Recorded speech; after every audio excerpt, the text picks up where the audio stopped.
Your favorite podcast. I'm doing it. This is the Love is Black podcast. I'm Harvey. He's so aggressive.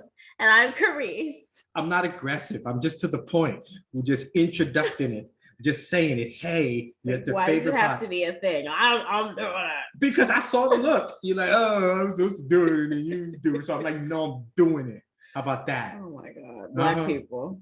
Black people, whatever. Yes. How y'all doing? We're here to talk about Black people? Yeah, in love. Black people in love. Yes. That was nice. You weave that in there. Well done. Well done. Yes. That was smooth. See? Smooth. I am smooth. Very. I tell you smooth all the time, but you don't believe me. When did you ever tell me I was smooth? See, you don't even listen. You know how many times I've said you were smooth? You don't even hear me, babe. Okay. But if I said you was unsmooth, you'd be like, I would have known. Yes. Exactly. Yes. I probably would have told you the day and the time. Exactly. It's at 1:22 p.m. on, Thursday, June 26th. Isn't there like some Real Housewives or something on? You wouldn't have been talking to me. You'd have been watching some foolishness anyway. So you wouldn't have heard me. That's why you didn't hear me. Yeah. Somebody fought somebody because their husband said something. Listen, don't hate on the housewives. They are phenomenal at doing what they do, which is entertaining the masses with the foolishness. That's all we need. Entertainment. Foolishness. Okay. I love it. Well, we're lucky this week because we have somebody who we find quite entertaining on the podcast. And who many people do, because she is quite the follower. She on fire! So,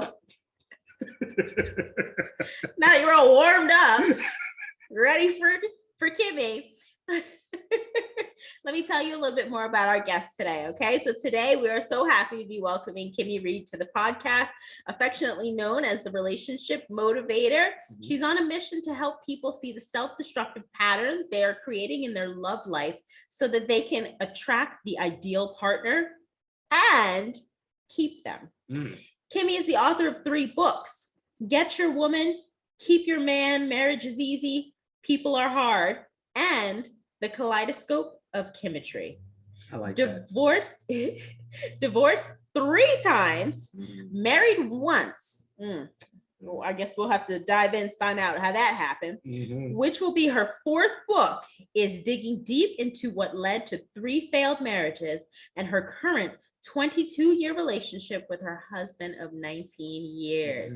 He even may make a surprise appearance. Let's see if we can get him in to come in. Yes. So Kimmie decided to take her love for relationship motivation to TikTok in February this year, where her main focus has been on the hearts of men, showing men that their feelings, needs, and desires matter and giving them a safe place to be vulnerable. Yes, Kimmie's love for sharing body and skincare tips with women has also played a huge role in her growing following due to her Beauty Shouldn't Be a Secret series. She believes that there is enough health, wellness, and beauty for everyone. She's talking about us now. It's the women. Now it's the women. She single-handedly emailed thousands of women and hundreds of men do-it-yourself recipes for hair and skin and a list of supplements that have helped them maintain health and wellness.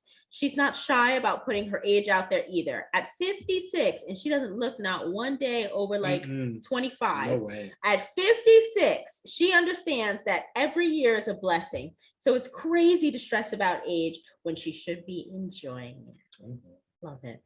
Kimmie's following quickly grew to nearly 300,000 in 7.5 months due to several viral TikToks, which have been shared all over Instagram and Facebook as well. Kimmie's often joined by her husband, James, in her relationship motivation group sessions, various speaking engagements, and podcasts. She calls James her secret weapon, and I think you may find out why. And if you've ever seen them together, you'll know why. I hope that you are not just listening to this episode, but will also venture over to YouTube so that you can watch this episode, because this is a fantastic episode, and we are so super honored to be welcoming Miss Kimmie Reed to the Love is Black podcast. It's fun. Hey, Kimmie, welcome to the podcast. Thanks for joining. Thanks for having me. So much going on. We just want to hear all about you. So tell us about you. Well, I'm Kimmie Reed, and I'm a mom of 4, husband he's been around here about 22 years, been married for 19. I'm what I call myself the relationship motivator. So I spend a lot of time on social media promoting relationships, whether it be mother-daughter, sister-sister, brother-brother, but most of all, couples, husbands, wives, people who are just dating, just anybody who wants to, should I say, just enhance their relationship as a whole. And a bit of life coaching as well, but that's pretty much my life in a nutshell. Other than controlling my family, that's me. That's it. Sounds good. Sounds fun. Sounds fun. It's fun. Where did you come up with the name Relationship Motivator? Is there like a secondary meaning to it? Well, it all started with my father. The father that raised me, he's gone now, back in 2010, but he said, as I was growing up, he says, you're always motivating people. He said, any relationship I've ever seen you involved in, you're always either the peacemaker or the one that's going to say, you need to leave that relationship alone and get yourself together. And he said, you're just a relationship motivator. And I have carried it for years, but never would say anything about it until in 2010, right before he passed away. He asked me, what did my poetry mean to me? And I'm like, what? He's like, what did your poetry mean to you? And I was like, well, I don't know. He's like, well, you need to publish a book. And when you figure out what it means to you, you just call me back. I started to call him back, waited a couple of days, and he passed away. And I just vowed from that day forth that I was going to publish my first book. It was going to take it, I was going to take that year to do it. And then when I came up with the title, the Kaleidoscope of Kimetry, because it was all my poetry in one, I just said, you know what, I'm going to subtitle The Relationship Motivator. And I've just been doing it ever since. And that's what people started to call me. So I'm like, okay, I'll be that. Okay, that sounds good. That's pretty much it. I like it. I don't know, discover seems like the wrong word, but I found you as I was, kind of floating around TikTok, and immediately just hearing you talk, I'm like, I like her. Yes. Like she sounds like an ally. She sounds like somebody on our side. I'm like, I like her. So I did, you find somebody you like, and I just went through and I just watched all your stuff. And I'm like, that's true. That's true too. Wow. I'm like, wow. Like she in my head, I was completely just entrenched and just felt everything that you said. So I'm so glad that we're actually getting to talk to you. I honestly didn't expect you to respond. So I'm thoroughly excited about this. Oh, great. I'm so glad. Oh, that makes me feel so happy. I guess by now I'm pretty goofy sometimes. Just one of the many reasons. I believe over 500,000 people are loving you on TikTok. Yeah, isn't that crazy? That means you're doing something right. Congratulations. Thank you. So let me ask you, what is it about you that attracts all these people on TikTok? I think because I've been pretty transparent in my relationships as a whole, because I've noticed that, how there are a lot of women who are on, and I think they should be, they talk about, what women should do in relationships and how they should stand up for themselves. And I was all about that because that was me on Instagram. And because I was in those 3 relationships, I just wanted to empower women and, give some of the lessons that I've learned and be very transparent and not saying he did this, he did that, he did and just give him a bad name, because I had to realize that, what? Yes, he did these things and it doesn't excuse these things that he did. But what was my role? How could I have either changed some of those things that happened, or how could I have reacted differently? And while giving myself the right to feel what I was feeling. And once I started saying, what? You messed up. You messed up right here. You could have handled that better. You could have handled that differently. So what are you going to do differently? And once I started putting my transparent, being very transparent about how I felt and what I did and what I felt I did incorrectly or whatever, I think that's what made people, especially men, gravitate towards me. And that's what made my husband, I noticed that I was saying some of these things. He was like, well, dang, what in the world? And then he started hearing me actually take some of my own advice, because I was ministering to myself in some of these videos. I really was, because I'll say, well, maybe you could handle it this way. And then in my head, I'm like, oh my God, my husband is going to see this video and he's going to know I understand. So I'm like, that's a good thing. Let these men know we understand where they're coming from, because the only way they're going to open up is if somebody shows them, somebody of the opposite sex shows them that we actually get it. We get it. We just don't show we get it. So once they started seeing that, I'm like, wow, who are all these men and why are they following me? Am I really saying something that deep? But no, I wasn't. I was just making a little just talking common sense, just trying to get them to open up. And I figured that's what it is. They just want to know we understand. So I guess that's a long answer. But that's pretty much what I think. I think what you say, you think it's simple, and to a degree it is, but it's a lot more meaningful to all these people, majority men who follow you, because your voice is maybe the first time they heard somebody say these things. So simple, yet it was just hard to find. Right. So I think that's why we see a woman saying something that we never hear before that kind of mirrors what we're going through. And you're like, wow, that's nice to see. So I think that's what attracted us to you.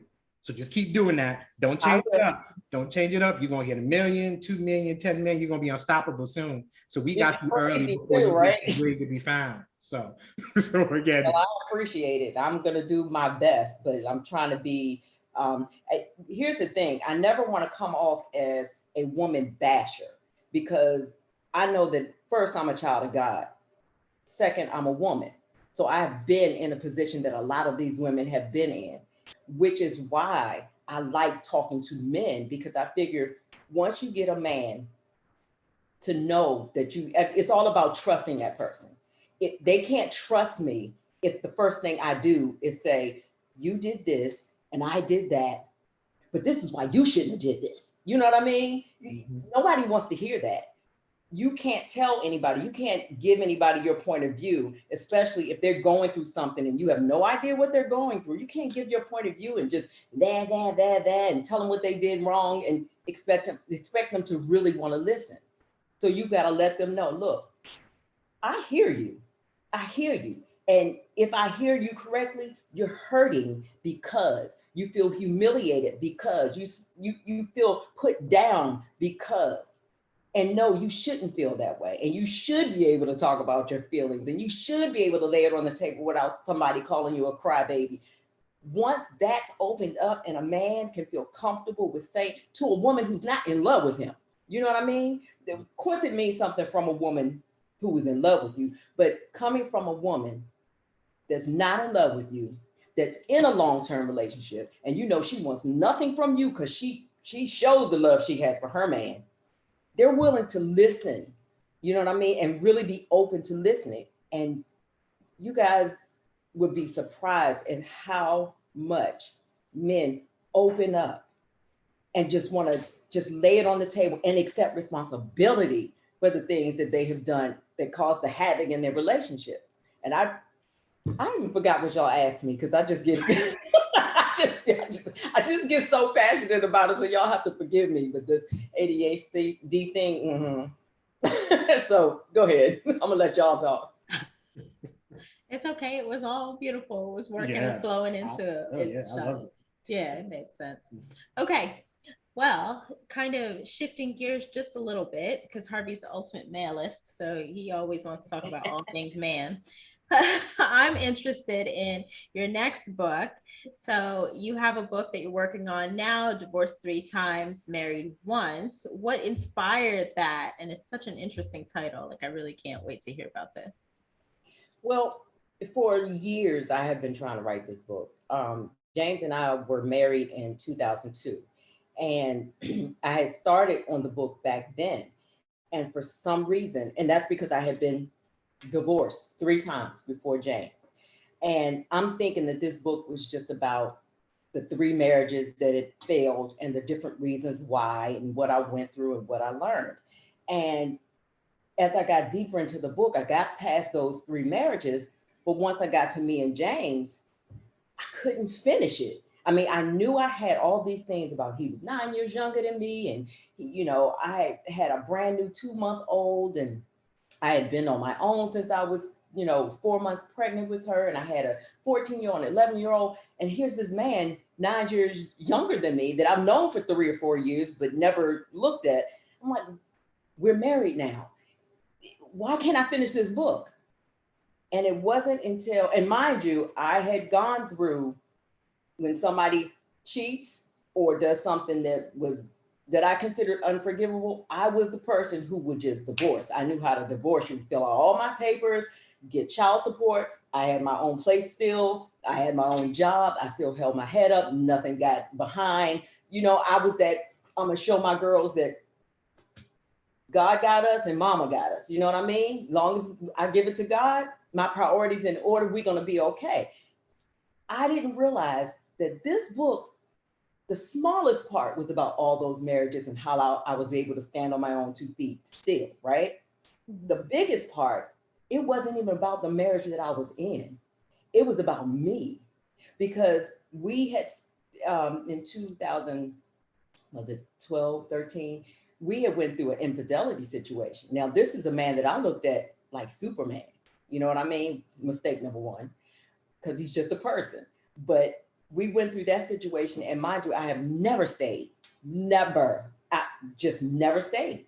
And God wanted to know. He said, look, I know you know how to divorce, keep all your stuff, raise your children, keep your good job, and go out the house and look like $100. I'm not going to say $1 million, because people, yeah, she thinks she's all that. But I do. God says I am. So $1 million. Yeah. Well, it wasn't about that. It was about, I know what you think you're made of. I need to know what you're made of now. What do you have that's going to make you stay? Which is the hardest thing. What was the hardest thing for me to do? Staying. I'm like, wow, I can't do that. I can't stay. I cannot stay. But then I had to think, these are 3 daughters. And now we had our 4th that are looking at me. They know I know how to be strong. They know I know how to balance. They needed to see their mother actually be weak. They needed to see me be weak, because that was the strongest thing that I could show them. They needed to see forgiveness. They needed to see what that looked like. And I was pissed, just mad, because I'm like, I'm not staying. No, but I did. And we made it. And because we made it, the relationship, now I'm not advocating cheating to find out how strong you are, because men get killed that way, okay? But what I am saying is that I don't knock anybody for staying, because we all stay for our different reasons. No one expected me to stay. God wanted to see. He knew what I was made of. He was just trying to teach me what it was made of. So that's what this journey was about in this book. All the things that I went through, how I found out, how I had to talk to each kid, who looked at him like he was Superman. Because I feel like I woke up that morning and he was Superman. The next morning I woke up and he wasn't. And I had to go to 4 different little girls. One was, well, they were the top 2 were teenagers, but my youngest was Jamie. She's 18 now, but she was about maybe, I don't know, do the math, 4 or 5, I don't know. But I had to go talk to her, and she was daddy's girl. And I was like, when your daddy did something wrong, remember when you put the fingernail polish on your sister's laptop and daddy spanked you, but then he hugged you and he loved you and he'd forgiven you? And she said, yeah, that was easy, right? So I went to my oldest, who was like, if a man doesn't treat me like James treats my mom, I don't want to be bothered. So she was crushed, because she was, a teenager. She was crushed. And I had to, talk to her and like, listen, you've seen me be strong and you've seen this and da-da-da. I want to show you that it's okay to forgive. And I don't know if I'm going to stay or not. And I am crushed and I am mad and I am hurt. And I told all the emotions I was feeling, but I may stay. And if I do, I want you to know that whether I stay or not, this is still the man that has taken care of you since the day he walked into your life.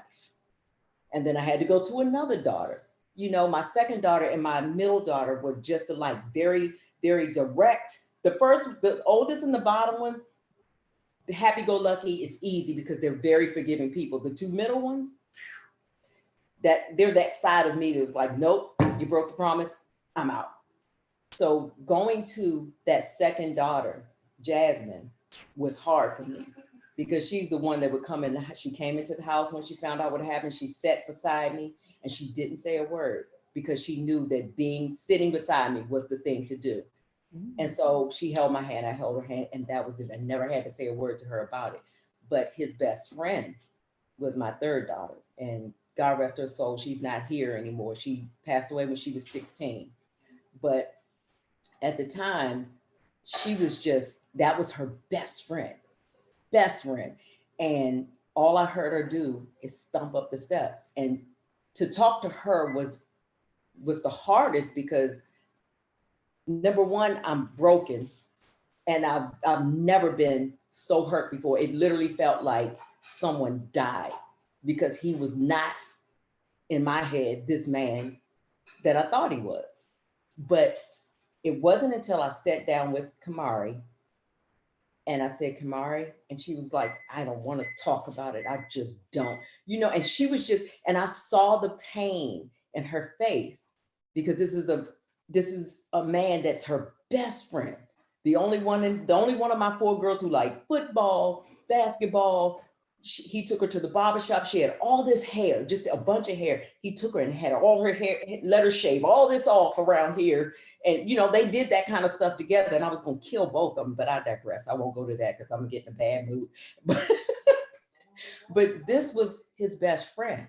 So me being hurt and devastated had to try to get his best friend to not give up on him. And then I knew God is doing something in this right here. This is what he was working on. He was working on me through that man, through my girls, and he used the 5 people closest to me to teach me something, to help me grow. And just talking to her, I'm like, look, is this still the man that came into your life when you was 2 months old and the only father you have ever known? Is this still the man that's putting your 2 older sisters through college on his dime? Is this still the man who has always been there for this family? That he could have cheated, left, made babies, left her with all the bills and everything. I'm not excusing what he did, but is this still the man that loved you to the end of the earth? What could she say? She was young, but she understood. She understood. And to me, this book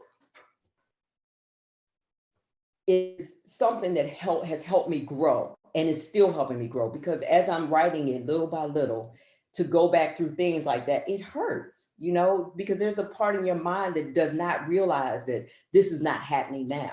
And when you're talking about it or writing about it, that pain has a way of coming back up. And it will interfere with your relationship current day if you allow it. But I just asked God, look, let me get it out. Let me do what it is you need me to do. Help me get through this and help me get it on paper. And he does, little by little. Do it when you get ready. Just do it little by little. When you feel that pain, just pray about it and write on through it and pass by. And thank God, way before Kamari passed away, they were over that and they were in the living room again. She's Redskin, he's Eagles, and they were like battling back and forth, and so it really helped me to grow as a person. I mean, when I say grow as a person, you're talking about somebody that I guess you could say I'm a grudge holder because I'll leave. I can't stay and not hold. I used to have to just leave. It's easy for me to leave. How some women won't leave because it's too hard. They'd rather be with a man and be hurt versus be hurt and just leave. I'm the type that has to leave. I have to get you out of my way, out of my sight, stay away, cut off contact.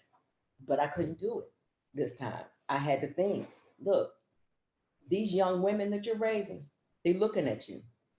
They want to see you. They want to see you for everything that you are, not just Wonder Woman. They want to see Wonder Woman who lost the bracelets, who no longer has the lasso. They want to see who you are stripped down. And that was the first time my oldest daughter, who is now 36, that was the first time she said, I've always seen you be strong. And now I'm seeing you as being human. And that just, to me, it broke my heart and it filled my heart at the same time. And I may not make sense, but it made me feel so good. And it just let me know that, you know what? You made the right decision. Doing what was hard was the right decision, because it benefited not just me and my marriage, but it benefited my daughters, because they saw, you know what, this is strength. And it prepared us, not knowingly, for when we would lose our daughter. And that's the weirdest thing, because us losing her is supposed to be in this book, because that was one of the things that could tear down a marriage worse than anything. Yes. So, yeah. I'm ready for your book. I know you're still writing it. Yep. But I'm full with it. I'm feeling it right now. That's good. I'm glad to hear that. And I applaud the fact that you can sit there and write that. That's gonna be, that's gonna be interesting to kind of get all those emotions on paper. But it seems like it's gonna be therapeutic. Oh, that yeah. It's good for you to kind of get it out and to kind of give it to the world. So I'm ready when you're able to put that out.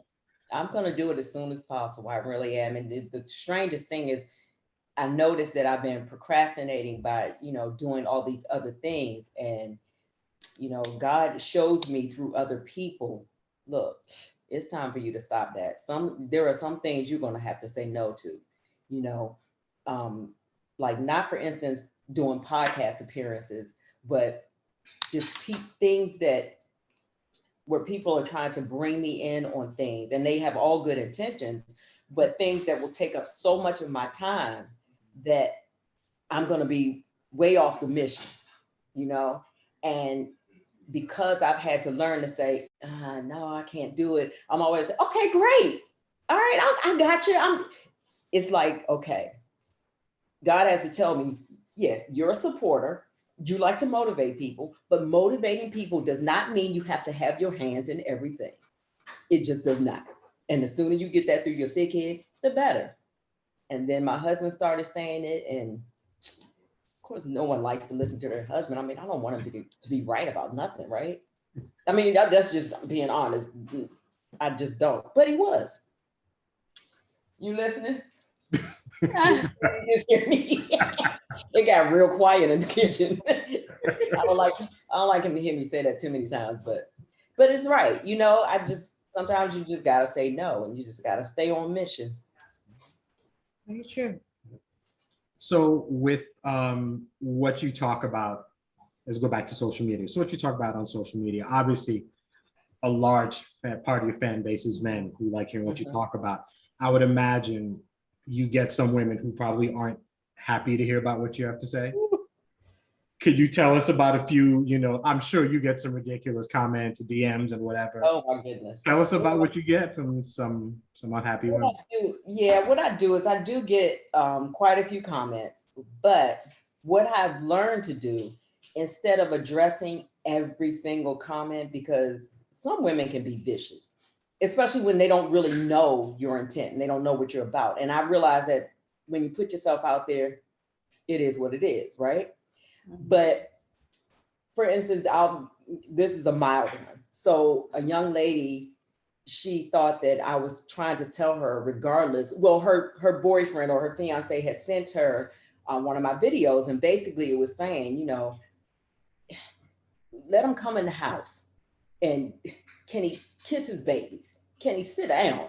Can the man have a glass of water before you go in and get your shoes out the daggone floor? You know what I mean? Just come on now. Like, you had a hard day. You don't know how his day was. You didn't even ask how your day was. You gave him a little petty kiss and you thought that was enough. And just, so she thought I'm saying, well, what, I'm just ignore the fact that these are his kids and he left his shoes in the floor. And, I'm like, baby, listen, this is not what I'm saying. She even reported a couple of my videos saying that it was bullying. I'm like, wait, what? That's a stretch. What? And I mean, of course, I did the appeal. It was back up in like 3 minutes. I'm like, 3 minutes, really? Oh, okay. Is it that easy? But women will do things like that. But I'm noticing it's been done a lot less. Some women have even did a stitch, and you know how you can misrepresent what a person says. Yeah. Well, it's because I said, ladies, when a man cheats on you, and then they stopped it, and then they went in, what do you mean, man cheats on you, and da da da. I'm like, oh my God. So you just have to turn off the stitch. You know what I mean? So I just turned stitch off. I'm like, look, if you're gonna misrepresent something, you're gonna do it, and they're gonna hear the whole video, or they're not gonna hear anything at all. You know what I mean? But some women, they were getting ridiculous. But I have noticed, I figure, you know what is it that women really want from another woman? And I thought, you know what, beauty shouldn't be a secret. And I get sick of asking women, you know, what do you do for this? And what do you, and they, and listen to them hide things from each other. I did one video, it went viral. Women love me, you know, for the most part, the ones that follow me love me. But that got them to listen to other videos. And now they see, oh, she's not breaking us down. She's trying to help us. And so I started really talking to women who asked questions, but I would answer the question in a video. And many times I don't put their name out there. I don't say their name because that's not what I want to do. I don't want to embarrass you, but I want to if you want me to give you the real, I'm going to give you the real, like Kimmie's going to give you the real, but I'm not going to try to break you down, tear you down. I want you to see where you could do things differently. So maybe this man will open up and listen to you. Maybe something in here. I said, sister, it ain't about his ears. It ain't about his ears. It's about what's on his heart. It's about what he's been through in his last relationships, or what he's been through with you, or what his mother took him through, or what some woman in his life did to break him down. And something you did nudged that. It's like a PTSD effect. Something you did nudge that, and that's why you can't get through to him, because you doing this and you're not listening. You're just not listening. So women can be hard of hearing sometimes. Some women, not all women, because, you know, queens, I'm girl first. But there are a few that they just, because of what they're going through, they don't want to hear it. And I'm like, who cares? If you don't want to hear it, it's not for you, baby. It's just, here I go with the baby again. But it's just not for you. And I always invite women, look, come on and listen. And if your man sent you a video, come on and listen, because I don't want him. I got mine. You know what I mean? And I'm never going to tell a woman to leave their man either. I just want them to realize that, look, there are things that we can do to get a man to open his heart and to open his mind and to listen to us. I don't care what he's been through. There are things that you can do. You have the power of persuasion. And I'm not talking about just that old stuff going on your body. I'm talking about right here. The power of persuasion is here. If we allow this to speak from a godly place, from a place of love and compassion, a man will listen to anything you have to tell him. But you got to come with that tone. Not saying you got to bury your feelings, but you got to come with a better tone that you've been coming from. You know, maybe we got the right to be mad about some things, but it's always a better way to present it. That's all I try to get them to see. And if they don't see it, they just don't. I mean, you know, you can't help everybody. You just can't. Yeah, that's true. Facts. Yeah. And I'm just wishing that some of these women would, well, listen, I always try to tell people in my videos that, look, you can keep doing the same thing you've been doing over and over and over again.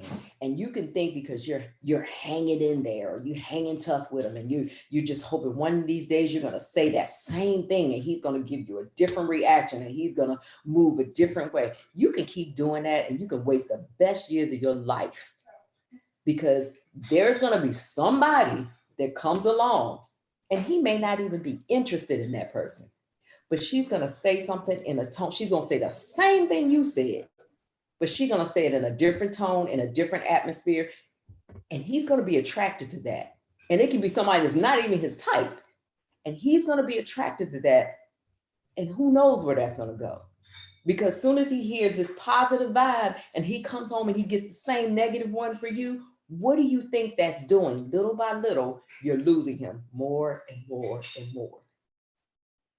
And always reminding them that I'm not trying to minimize a woman's pain, because I know there's some trifling men out here that's taking women through some crazy madness. I know that. I have been in their shoes.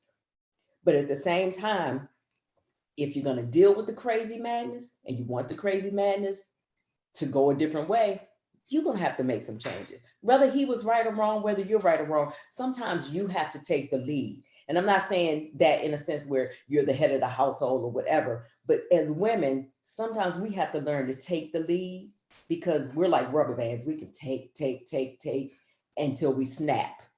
Men we're going to take a little bit and then break. You know what I mean? Not saying they're weak, but it's just that they have not, in my opinion, taken as much as we take as women. You feel me? I mean, a woman can get cheated on once or twice, forgive them.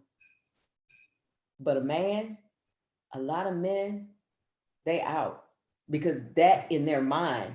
For instance, I told a young man, listen, if you can stand a man, I said, picture this, think about it. If you think you can stomach another man wearing your robe and your slippers, burping your baby, and doing everything you're doing to that woman, if you can picture him doing it, you keep on treating her like you treat him.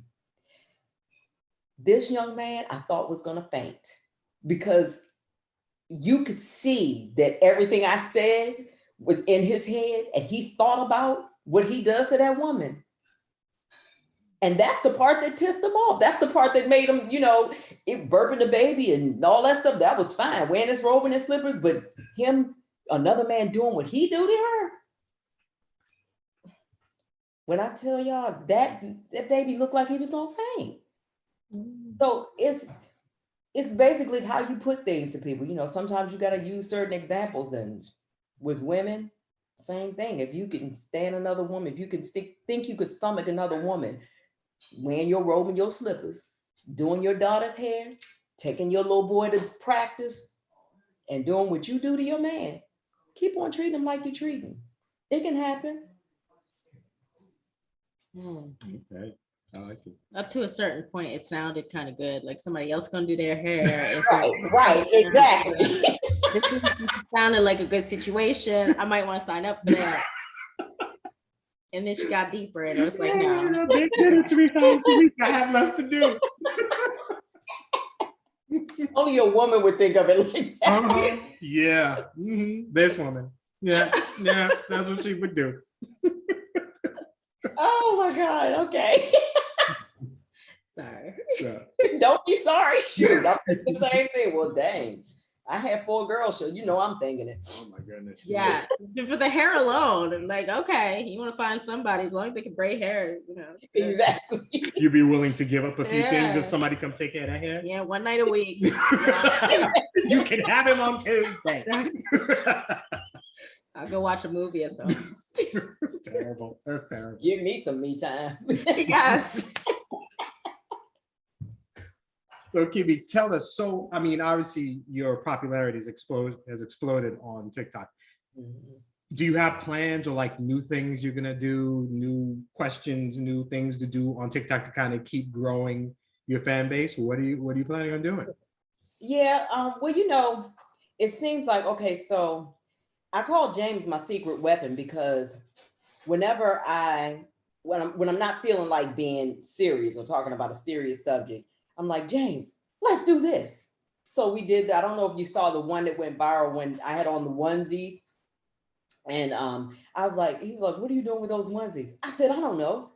Just go with it. Just go with it. So I had about 8 pairs of onesies, and I took them downstairs, and I said, where's Jamie? I wanted to make sure she wasn't coming home from work or anything. And he's like, she's gone. And I took about 3 or 4 t-shirts. He had on basically the same basketball shorts. But I took him downstairs in the living room and I was like, you know what? Let's do what we always do. I'm always jumping on you and we're always laying hugged up. I'm acting like, you're my big bear or whatever. I just want to show women that men like to cuddle too. Let's just show them, because a lot of men won't say, yeah, I want to cuddle. Yeah, I'm gonna cuddle. And James is not gonna say, babe, come on, let's cuddle. You know what I mean? He just won't. He's big and he just thinks he just really want to cuddle though, right? So I do stuff like that. I just figure, what did you say, Jen? I'm sorry, okay. Let me get back to this. My kid, I swear to God, she's in there telling James, you want to cuddle, daddy. But so we just, I said, okay. And I jumped on them and just do the run and jump. And I like doing stuff like that because, well, when I didn't realize it was going to do what it did. I had no idea it was going to do that. It went viral and it's all on Instagram, and people at the gym are saying, hey, James, you're viral, and he's like, what? And the man is all over the place, and people, hey, James Reed, hi. He's like, hey, how you doing? So he's thinking we know him. I'm like, don't say, hey, what's up? You don't act like you know him, because you don't. That's somebody from TikTok or whatever. But I like doing stuff like that. James and I used to do seminars and like little speaking gigs and stuff where we did relationship motivation. We would talk about, what we went through and everything. So we're involved in a podcast called People to People, and I'm doing like a guest co-host spot, and we do it every Monday. It's called Motivation Monday. So I try to do some stuff with them. I did a few episodes, and I'm going to do a few more. It's Rodney Grimes on YouTube if y'all ever want to check it out. But it's a really motivational podcast, and I think I've done 3 of them. And I kind of like it. So, my husband said, well, you like to talk. So, hey, go right ahead. So I did that. And I want to get this book out. And I want to do more things with my husband, because I realize that even though a lot of men have been asking me to do like Zoom counseling and Zoom groups and relationship facilitation groups and stuff, and I like the relationship rap sessions that I have, I really want to do more that involves him, because we did one time before. We did a seminar where I was a speaker, and I pulled my husband on stage because I realized at that moment, I'm telling this story about this man who came into my life, and he took on me and 3 kids, and and then we had our little one, and how all these things were great. And then I realized, as I told them about the infidelity, there wasn't a dry eye in the place, and there were almost 300 people there. Everybody was crying. Men were crying because they were like, basically, it's like you build somebody up just to break them down. And not that that was my intent. That was just my story, And for them to start asking questions, and I allowed them, like, a lady was like, what made you do that? What made him do that? And I'm like, you know what? You can ask him. And they were shocked. He was too. But he came on stage, and nobody clapped at first. but what really made me realize, I guess God was working that situation. He had to be, because he got on stage and he said things that he had only said to me, but he said them in front of everybody, that this was not about what his wife was doing or wasn't doing. This was more about him and his growth. And he never wanted to make me feel like it was my fault. And he said, and I can tell y'all, she didn't take responsibility for something I did, and they could tell that by things I had said before. I'm like, no, because I was going through some things too, and I could have did the same thing, but I did not. And I'm not going to allow you to say, oh, because a man can't be fake. I'll be damned. Excuse my language, but yes, you can. If I can, you can too. You have the same capacity to do the right thing as you do to have the wrong thing, just like I do. So no excuses. But he really, really made a super big impact by taking responsibility for his actions, for saying that this is something that he never wants to do again, because hurting me and his was not just hurting me, it was hurting our daughters. And that's when he realized this is something I never want my daughters to experience. So why put their mother through something like that?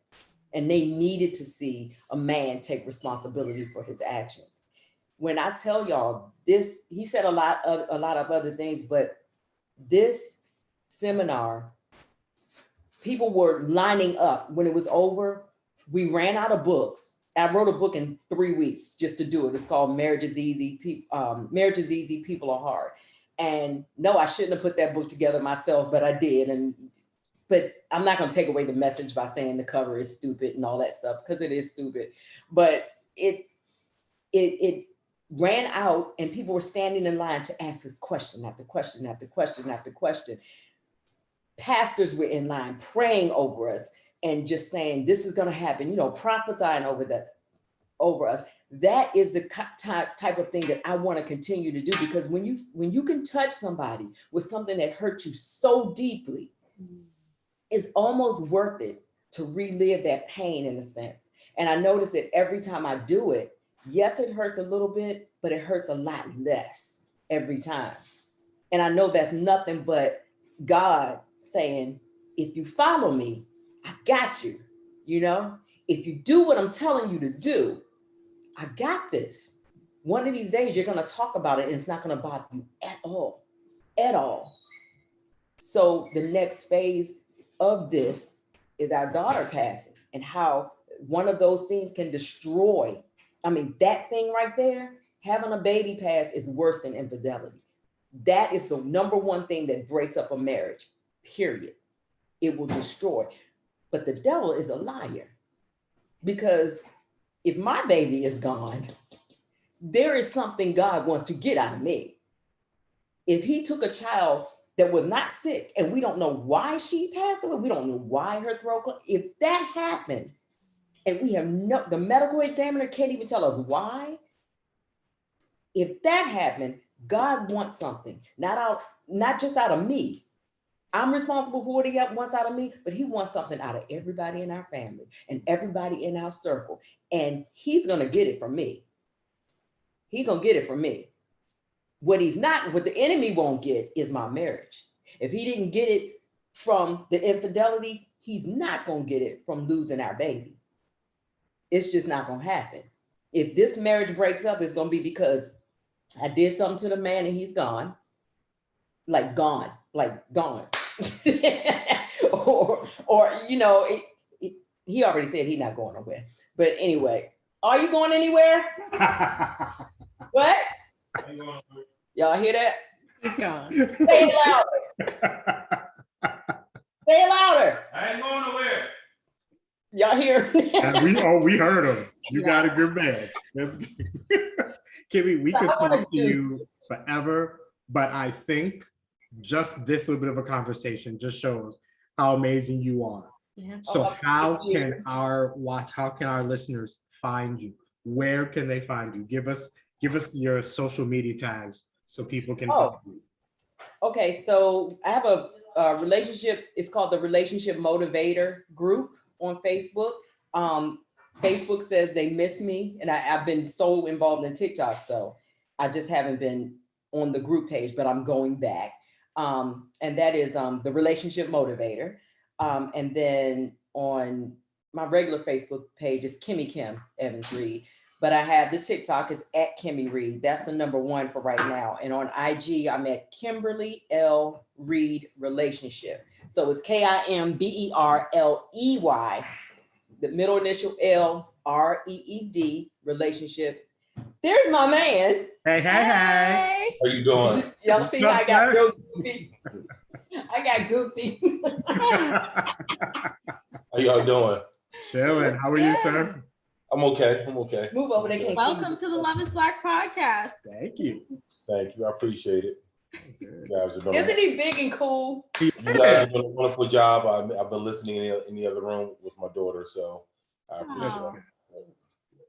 That's good to hear. This is her thing. I like to step back and let her shine. So I just come in, if needed. But You want something? What you want? What you want? Like a good man should. You're doing it right, sir. You're doing it right. Yeah. You have a star in the making. So Yes, Oh, we've been y'all so totally cute. blessed to have Kimmie on, and this has been fantastic. it has been definitely. Well, we appreciate y'all. I really do. I was excited. I'm glad we finally, after all the dates and everything. I know my schedule is crazy, and I know y'all. Exactly. We know how busy you are. Yeah. Family life is hectic. You got business. You Mhm. got super cool husband. You got all this stuff going on. You got to make sure you take care of everything. We slid in when we fit in. And we'll take it. Right. No, we appreciate it, but I try to let her excel in her purpose. This is what she loves to do. And so I think it's my duty to just support her and give advice. I'm the type of person, I'm in the background, so I'm not going to let anybody take advantage of her. And I give her, harsh criticism when she needs it, give her support, pump her up when she needs it, and just be there for whatever she needs. So Even though I'm rolling my eyes. yeah. But I'm not one of those men who is afraid to let the woman, shine, because if she shines, I still shine. So I'm good. Absolutely. Exactly. Yes. Exactly. That's Yes. it. I feel you. Buddy. Good job, sir. Good job. I love it. You was here for 2 minutes Black love. and you hit hard. We appreciate Yes. that. I told y'all that's my secret weapon. It's only a matter of time People before wanna you get know your own it's real. TikTok page, sir. You better keep it. Look, he does, right? He does, but he doesn't really want to put out any content. But that's why I try to work him in mind. And so what I'm doing is I'm trying to think of a name for another one, and that way he'll be in, we'll have one as the couple. Okay. Because I don't want all these women going after my man. I'm more of a laid back person, so I can't really think of like the stunts and all that stuff to do. So I just like to watch and I'll comment And on catch me hers. when I jump. Yeah, stuff like that. So I like that. You're gonna be the spinoff. I like that. right. I'm ready to watch that show too. Yeah, no, that's right. Well, thank you. both. Thank you for your time. We Yes. appreciate it. And I'm Where gonna. you guys located? What'd you say? Where you We're in located? Florida. Yeah. Oh, really? Oh, wow. Okay. Oh, yeah? You can see me sweating. It's hot. That's what it is. It's hot all the time. out He here. sweats even when it's not hot. That's awesome. That's awesome. Yeah. Well, it's fall up in this area, so the weather is definitely changing. So. Oh yeah, we're in the DMV. I'd take the fall right now, man. Give me like Yeah. 70 degrees with a breeze. I'd be content. But Like it's sort of like that here now. Yeah, it's been raining the last couple of days, but believe me, in about 2 or 3 weeks, it'll be like 40 degrees. Mhm. oh my gosh, 40 degrees sounds great. So. 40 Oh, you're a hot degrees? mess. What? All right, Harvey Laguerre. Again, thank you so much for your time. We appreciate it. Yes. And what And else? I think we have definitely come to the conclusion that love is motivating. Love is motivating. I Like like that. that I word. love it. Mhm. I Love like is that. many things. But this good love is Black.